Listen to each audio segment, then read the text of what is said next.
Sosialy kosa indray miezaka hatrano mitondra ny anjara birikiny amin'ny fampandrosoana ny tontolo ambanivohitra ny fikambanana tsy miankina Madagascar Development Fund. Araka izany dia misy ny andraikitra raisin'izy ireo an-tanana dia ny fampidirana rano fisotro madio.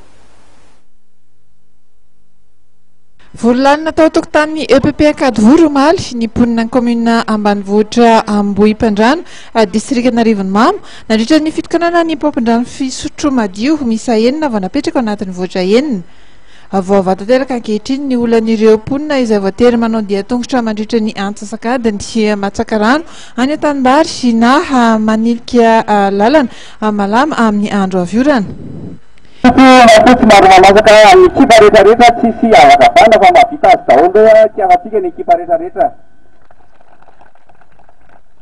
Ny Asdum Foundation fikambanana ny Anglisy mpanao asa soa sy ny fianakaviana Murphy avy any Angletera namatsy volan'ny asa fampidirana rano ka ny fikambanana tsy miankina Madagascar Development Fund izay tarihan'ny ambasadoriny Grande-Bretagne teo aloha Brian Donaldson sy ny vadiny no niandraikitra ny fiantohana teo an-toerana.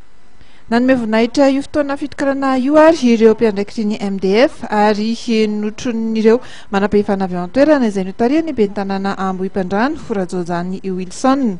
Naneo ny afaliany tanteraka moa ireo mponina indrindra ny mpianatra noho izao ahafahazoan'izy ireo rano fisotro madio izao izay antoky ny fahasalamana.